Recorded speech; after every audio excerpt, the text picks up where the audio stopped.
할렐루야. 오늘도 말씀을 깨닫는 지혜와 응답받는 기도의 은총이 우리에게 넘치게 될 줄로 믿습니다. 오늘은 이 고린도전서 11장의 말씀을 통해서 이 영적 질서로 보는 이 남성과 여성의 질서에 관한 내용과 이 창조의 질서로 보는 남성과 여성의 질서, 또 그리고 기타의 이유로 보는 남성과 여성의 이 질서의 내용에 대해서 살펴보며 우리가 은혜를 나누고자 합니다. 바울은 고린도전서 후반부에서 고린도 교회가 안고 있는 신앙생활에 중요한 현안에 대해서 가르침을 전하고 있습니다. 특별히 오늘 보게 되는 11장부터는 교회 안에서의 이 생활과 관련된 문제를 다루게 됩니다. 오늘 본문의 주제는 예배 중에 머리를 가려야 하느냐, 가리지 말아야 하느냐라는 문제입니다. 이 바울의 많은 서신서 중에서도요, 손에 꼽힐 정도로 해석이 어렵고 또 역사적으로도 남성과 여성의 관계에 관해서 많은 논쟁을 일으킨 말씀이기도 하는데, 이 말씀을 전하는 배경과 그 목적을 우리가 파악하고 의미를 살펴서 적용해보는 시간이 되기를 소망합니다. 2절 말씀입니다. 너희가 모든 일에 나를 기억하고 또 내가 너에게 전하여 준 그대로 그 전통을 너희가 지킴으로 너희를 칭찬하노라. 바울은 오늘 고린도 교회 교인들을 책망하기 전에요, 그들이 자신의 가르침을 잘 따르고 있다라고 칭찬합니다.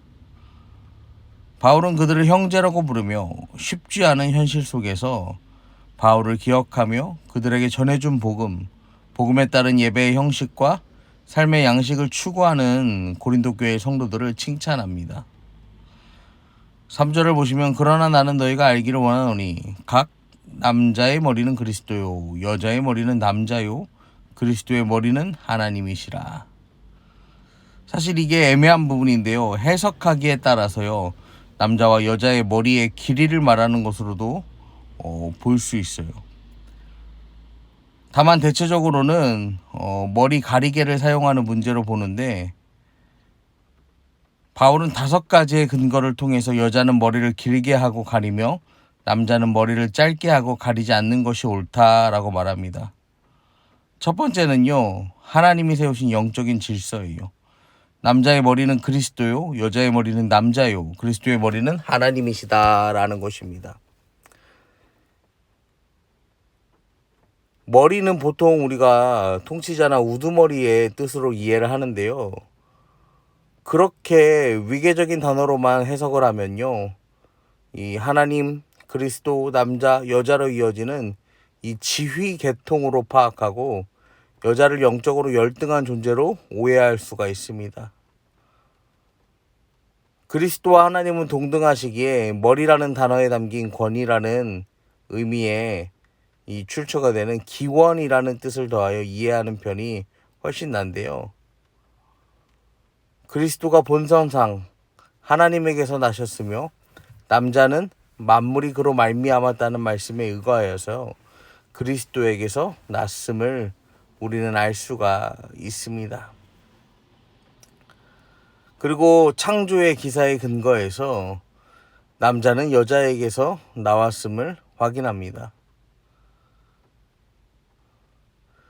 이제 바울은 실제적으로 문제가 되는 상황을 제시합니다. 4절과 5절을 보면요, 남자로서 머리에 무엇을 쓰고 기도나 예언하는 자는 그 머리를 욕되게 하는 것이요, 물은 여자로서 머리에 쓴 것을 벗고 기도나 예언을 하는 자는 그 머리를 욕되게 하는 것이니 이는 머리를 민 것과 다름이 없다.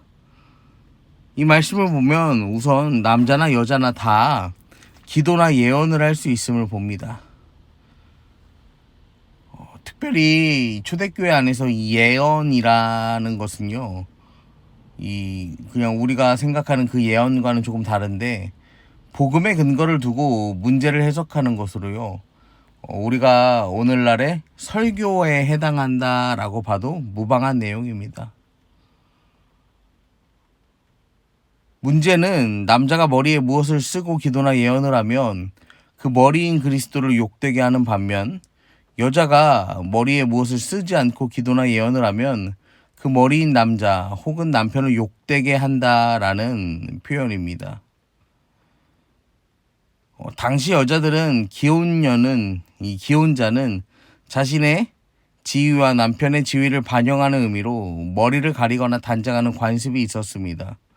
그리고 창녀나 간음하여 처벌을 받은 여자는 머리를 짧게 했습니다.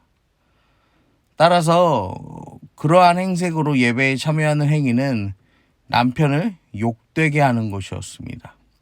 또 남자는 이 동성 연애자임을 나타내기 위해서 긴 머리를 하거나 로마의 이교도 이식에 참여할 때 머리에 덮개를 했다고 전해집니다.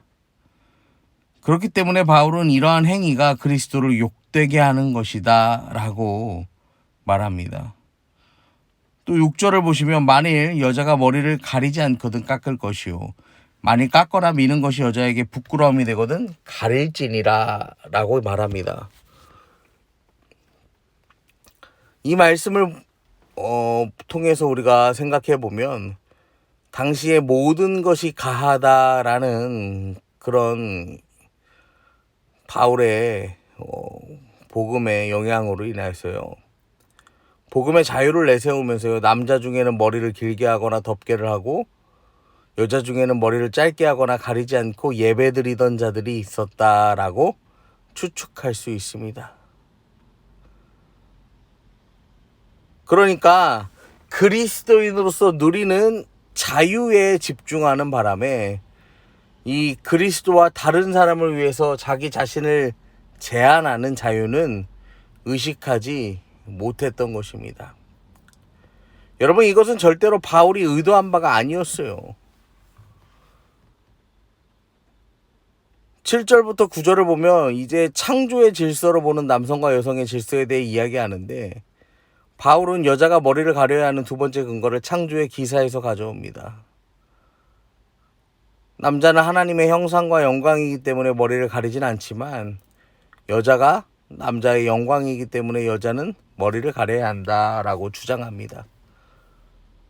이게 굉장히 현대사회에서 이해하기 힘든 말씀이기도 한데요. 이 바울이 말하는 영광은요, 근본적으로 하나님의 존재 양식을 말하는 거예요.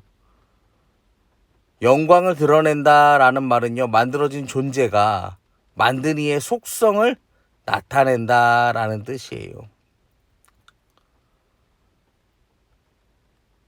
이거는 남성 우월적인 말씀이 아니라 단순히 창조의 순서를 의미하는 거죠.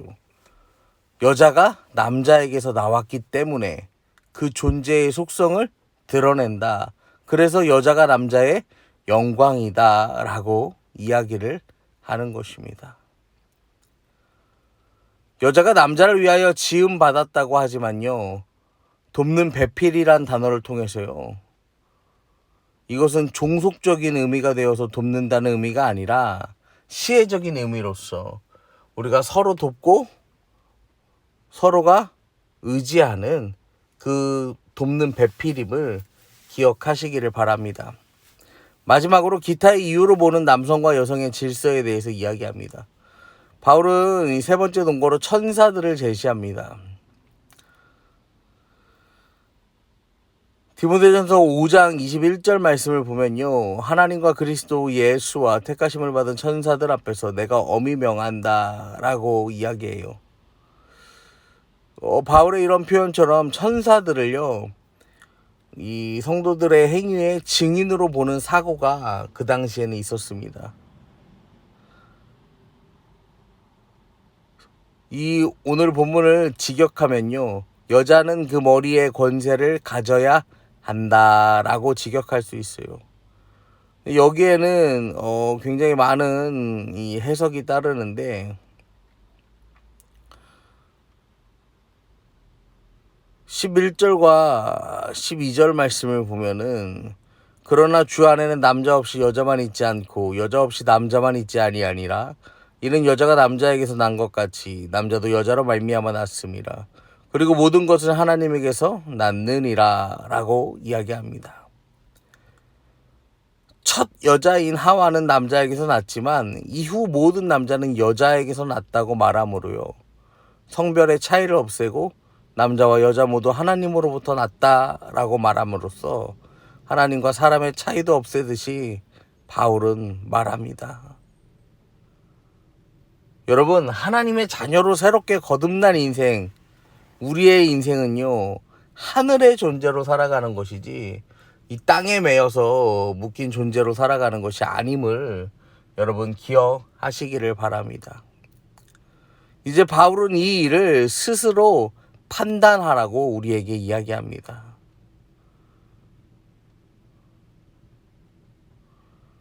여러분, 남자가 여자보다는 일반적으로는 키가 크죠. 그렇다고 해서요, 키가 작은 남성이나 키가 큰 여성이 잘못됐다라고 우리는 이야기하지는 않습니다. 또 뭐 남자가 여자보다 머리가 빠져서 대머리가 되는 경우가 더 많은데 뭐 여자가 머리가 빠졌다고 해서요 잘못됐다라고 이야기하지 않아요. 하지만 여성이 자기가 키가 크다고 자기의 머리를 밀고 자기를 남성이라고 주장하는 것은요, 하나님이 주신 본성에 어긋나는 일입니다. 마찬가지로 특수한 경우, 관습상 남자가 특수한 경우를 제외하고는 남자가 짧은 머리를 하고 여자가 긴 머리를 하는 편이 하나님이 정한 섭리를 따르는 것이고 그것이 하나님을 드러내는 영광이 된다라고 바울은 말하면서요, 그 반대의 경우를 내세우는 자들에게 바울은 권면을 하고 있는 것입니다. 마지막으로 바울은 하나님의 모든 교회에 이런 관례가 없다라고 16절에 이야기합니다. 여러분, 오늘 말씀은 다소 논란의 소지가 있을 수 있는 말씀인데요. 그래서 각기 다른 수많은 해석들이 존재하는 것도 사실입니다. 하지만 중요한 것은요, 여러분, 우리는 복음 안에서 자유함을 얻었는데요, 그 자유는요, 내가 원하는 것을 하기 위해서, 누리기 위해서 사용하는 자유가 아니라 하나님의 복음을 위하여 사용되어야 하는 자유다라는 사실을 기억하시기를 바랍니다. 여러분, 특별히 우리가 예배에 참여하면서요, 우리는 자유의 자유인이야. 그러니까 내가 하고 싶은 대로 내 멋대로 예배할 거야. 여러분, 이게 아니라 영적인 질서가 있어요. 하나님의 창조의 질서가 있고요,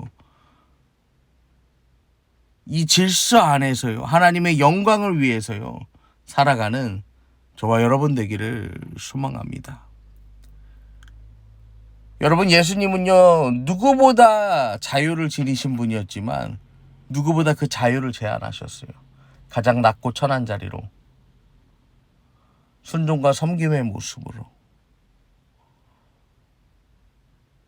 가장 낮은 자리에 있는 그들을 품으시려고요, 가장 낮은 자리에서 죽으심 당한 분이 바로 우리 예수님이십니다. 오늘도 우리의 주인 되시는 예수님을 따라서요, 가장 낮고 가장 낮은 섬김의 자리, 그 자리에 우리가 나아가고 오늘도 나를 낮추고 나를 죽이는 다른 이를 위한 생명의 통로로 살아가는 저와 여러분이 되기를 간절히 축원합니다. 아멘.